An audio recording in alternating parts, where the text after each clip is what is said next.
Arsenal 3, Liverpool 2 in a well-contested game where any of the teams that really would have really pulled up a result from this team would have really, in this match, would have really gone ahead to deserve the win. But obviously, as I predicted, this game, I thought a win was written all over Arsenal on it. And obviously, Arsenal's gone ahead to win it by 3-2. Spirited fight by Arsenal. In games like this, I will remember, Arsenal wouldn't have gone ahead to really pull out a result in a game of this stature and nature. But obviously, they've gone ahead to really find themselves into the winning position, and they are winning by 3-2. Back on top of the table, displacing Man City that really went ahead to really beat a side which goes by the names of Southampton by 4-0. Arsenal is back at the top of the table, and they're really doing great to come out and really cement their title race and contention this season. Welcome to Rokani Media Football. How are you guys, and where are you watching us from? I go by the names of Rokani David. Smash the like button, comment and share.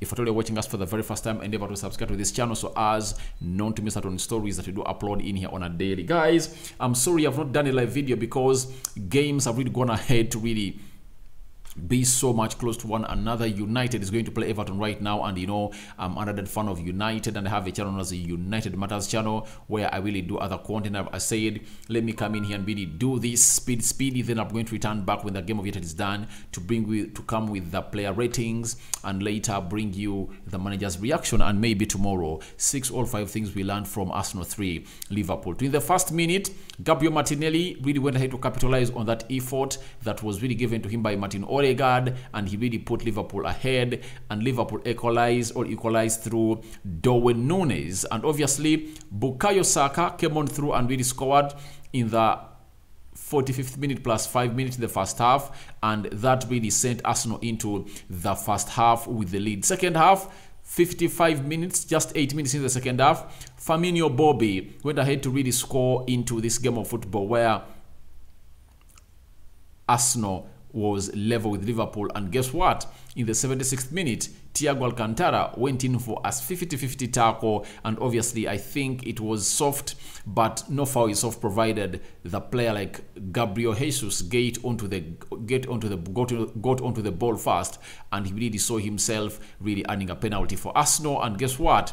A player who goes by the Bukayo Saka took it, and that means Bukayo Saka has gone ahead to score a brace in this game of football. But Martinelli was masterclass. Talking of Martinelli is really masterclass, and obviously doing lots of things that are really so much important for a side which goes by the names of Arsenal. And I believe he is really going to be the man of the match, according to me, when the player rates really coming through, because he really went ahead to score the first goal.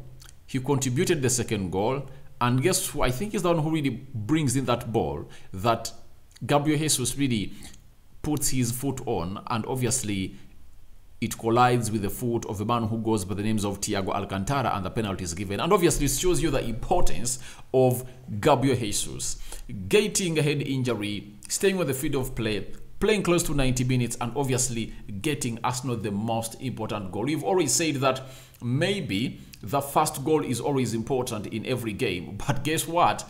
It was important for only 34 minutes, and then they really went ahead to really get that goal cancelled out by that foul or that mistake made in by Gabriel Magalhaes, and obviously it was really level. The game was 1-1. The second goal was scored by Bukayo Saka. Again, it was really cancelled out by the equalizer of Bobby Firmino. And guess what? Arsenal looked like they were pushing so hard to really get a winner, but obviously it was so much hard for them because the likes of Konate had been really brought onto the field of play, and they're really having a solid defense like not the one they had Trent Alexander-Arnold, where was vulnerable, and the first 2 goals really came from that side of a man who goes by the names of Trent Alexander-Arnold. So as things stand for now, Arsenal have really gone ahead to win their 8th game in 9 games. Guys, when did you last hear this? And Arsenal is really going ahead to enjoy its run, and they're really looking great into this game of football. And when you look at their next fixtures, it shows you that Arsenal are really going to go ahead and really win more games, because after this, they're really playing Leeds. You get? Leeds is going to be their 10th game in the season, and they're going to play away at Leeds. And I really believe that Arsenal is going to go ahead and really get their 9th win, and no one is going to stop Arsenal. And teams like Liverpool, really, we all knew that them coming at Emirates in the form that they are into, they had no chance to win a game at a side which goes by the names of the Emirates, because they are really looking badly. They are conceding very many goals. In their last game, they conceded 3 against Brighton. Obviously, they've gone ahead to concede 3 against Arsenal, and this is the yardstick where I really came in front. I told people in the match preview that I see Arsenal winning this game of football, because Liverpool has proven that it's conceding lots of goals. And I told you that Arsenal can't keep a clean sheet at Emirates because they've not kept it in any of the games they really played, and they've gone ahead to really swallow two goals from a team which goes by the names of Liverpool. And obviously that is something that Arsenal should also work on, because it's a positive that Arsenal has gone ahead to win, but obviously the way they concede these goals is really so much erratic. When you look at Gabriel Magalhaes and the way he really put in that first goal and gifted it away, it shows you that no way we should really go ahead and really not blame him, because Saliba is looking good and Rolls-Royce.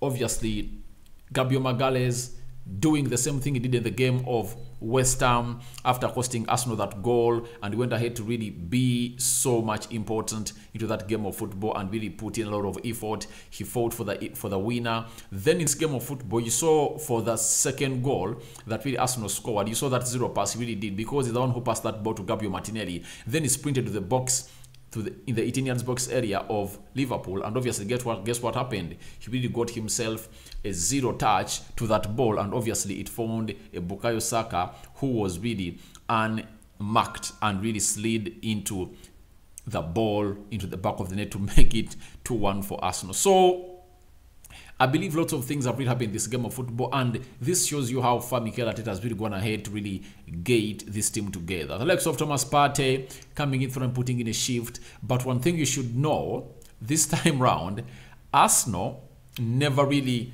had a lot of possession. You get? Because at Emirates, you expect Arsenal to be having like 65% possession, but you're going to the stats, they reached an extent where they even left possession for a team which goes by the names of Liverpool, and they sat back. After sitting back, they had to go ahead and redo the needful. And what needful did they do? To get Arsenal on the break. When you look at all those goals they scored, most of them came from the break. And one thing I would like to credit about Mikel Arteta is to go on and really confuse the Liverpool manager, because Jurgen Klopp knew that Arsenal was going to come out all open, passing everywhere like that, but Arsenal came in here to really be clinical and capitalize on all its chances. And when you look at all the chances Arsenal got, they really looked so much clinical and prolific, and they really scored those chances to make that game really go that side. And obviously a very huge win that you really need to go on and really talk about. The other thing you need to talk about is Takahiro Tomiyasu tactical change that was made by Mikel Arteta that's going ahead to pay loads of results, because Mohamed Salah had nothing to do with that game of football, because he was pocketed by Takahiro Tomiyasu, and obviously was even taken off, and Konate was brought in through because he had nothing to do. And if at all you never saw the starting 11 of Liverpool at the time of the lineups when they are put out, you wouldn't have known that Mohamed Salah was in this game of football. He was totally out. And the other positive for Arsenal is that second goal, the first and second goal, the creativity. Seeing Martin Odegaard going ahead and really putting that assist for Mikel Arteta, for Martinelli to score, and even Martinelli coming out and really putting in that assist for Bukayo Saka to score. It's really great to see to it that he has really gone ahead to put up that pass, because I rarely saw him this season do that, especially Martin Odegaard, but obviously went in through and put in that effort. So let's go to the match stats as they really were.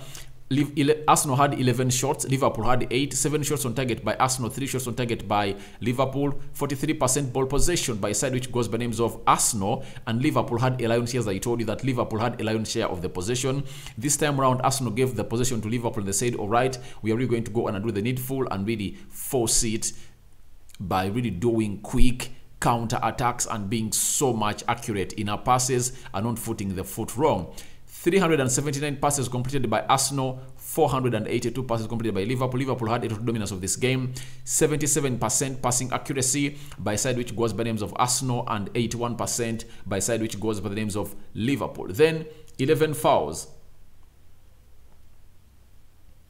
11 fouls put up by side which goes by the names of Liverpool, and 11 fouls put up by side which goes by the names of Liverpool and Arsenal, meaning that both had 11 fouls. Then 1 yellow card for Arsenal, 2 yellow cards for Liverpool, then 0 red cards for both sides, 3 offsides for a side which goes by the names of Arsenal, and 6 offsides for a side which goes by the name of Liverpool, and 4 corners for Arsenal and 3 corners for a side which goes by names of Liverpool. And that really takes us to what the table is looking like. Arsenal is on top of the table.